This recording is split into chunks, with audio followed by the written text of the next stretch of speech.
কিন্তু আবার বলুন বাংলাদেশ শুট করা ডিফিকাল্ট এত বড় স্টারকে নিয়ে। ঝামেলা যেটা হয় অন্য দেশে ফিল্ম সিটি থাকে, আপনার যে সিনেমাগুলো আমরা দেখি বড় বড় স্টারের, তারা কিন্তু রাস্তাঘাটে শুটিং করে না। কিন্তু আমাদের দেশে করার নেই, আমাদের কিছু করার নেই, আমাদের ছোট্ট একটা এফডিসি আছে, ওখানে আমরা যতটুকু পারি করি। বাট আমি এটা ট্রাই করেছিলাম যে যতটুকু পারা যায় করা যায়। এবং আমি ওই যে বললাম শুরুতেই, আমি আমার বাংলাদেশের বেস্ট টিমটা পেয়েছিলাম বলেই এটা সম্ভব হয়েছে। কেউ বলতে পারবে না এটা এফডিসিতে শুটিং করা, কেউ বলতে পারবে না এটা বাংলাদেশে শুটিং করা, এবং আপনারাও বলতে পারবে না একটা ফ্রেমের জন্য মনে হবে না যে আচ্ছা এটা বাংলাদেশ, আচ্ছা ঠিক আছে খুব গরিব মনে হচ্ছে।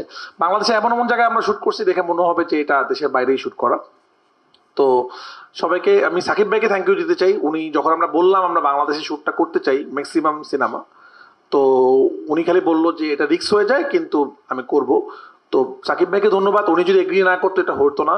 এবং আমার প্রোডাকশন টিম, আমার প্রডিউসার, আমার সবাই আমরা চেষ্টা করেছিলাম যে আমরা এই একটা সিনেমা করব এমনভাবে যে সিনেমাতে আসলে বাংলাদেশের সবাই থাকবে এবং বাংলাদেশি আর্টিস্টরা থাকবে। এবং অনেকদিন পর হয়তো একটা সিনেমা এরকম হচ্ছে যে সব আর্টিস্ট বাংলাদেশি। তো এই জন্য আমরা চাই আপনারা এটাতে খুশি হবেন। দেখেন আমরা চাইলে পারতাম, আমি আমার কেরিয়ারের যদি গ্রাফ দেখি, আমি যখন প্রথম সিনেমা বানাইছি পোড়ামন্দু, এটা গ্রামের ছবি বানাইছি আমি সেকেন্ড সিনেমাটা কিন্তু গ্রামের ছবি বানাই নাই। নর্মালি যেটা হয় একজন ডিরেক্টর যখন একটা কাজে সফল হয় পরবর্তীতে সে রিপিট করতে থাকে সেটাকে, আরেকটা গ্রামের ছবি বানায়, এরকমই হয় আসলে। আমি তারপর অন্য ধরনের সিনেমা বানানোর চেষ্টা করেছি, আমি একটা ফুটবলের ছবি বানিয়েছি। আমি যখন পরাণ বানালাম প্রেমের ছবি, আমি কিন্তু এরপর আরেকটা রিয়েল স্টোরি বানাতে পারতাম, এরকম ত্রিপুজ মানে পরাণ, অথবা এরপর বানাতাম হৃদয়, এরকম একটা কিছু বানাতে পারতাম, সবাই যেটা করে আসলে।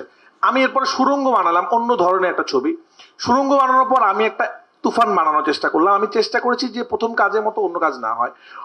আমরা কিন্তু কোনোবারই প্রথম থেকে কোথাও বলি নেই লিচুর বাগানে একটা আইটেম সং। আপনারা সবাই ধারণা করে নিয়েছেন এটা আইটেম সং। প্রথম কথা, এটা একটা রোমান্টিক গান। রোমান্টিক গান সবসময় স্লো হবে এরকম না, এটা কিন্তু রোমান্টিক গান, এবং সিনেমাতে এমন একটা জায়গা যাবে এটা রোমান্টিক সং। আমরা বাংলাদেশের হারিয়ে যাওয়া গানকে তুলে ধরার চেষ্টা করেছি।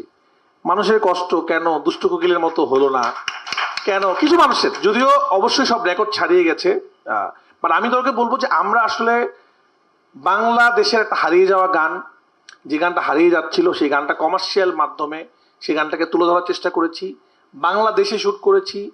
বাংলাদেশের জিনিসটাকে এমন, এখন দেখেন আমরা যদি এই গানটাকে একটা ধান খেতে শ্যুট করতাম ভিজুয়ালি ভালো লাগতো না।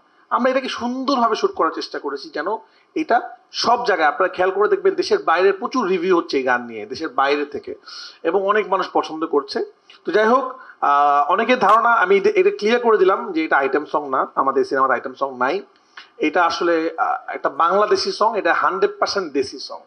তো এটা আমরা সিনেমাতে ইন্ট্রোডিউসিং করার চেষ্টা করেছি যে একটা গানে, সিনেমার মধ্যে এমন একটা গান থাকবে যে গানে আমাদের কালচার থাকবে, যেই গানের মধ্যে হঠাৎ করে রোমান্টিক পোর্শন শুরু হয়ে যাবে।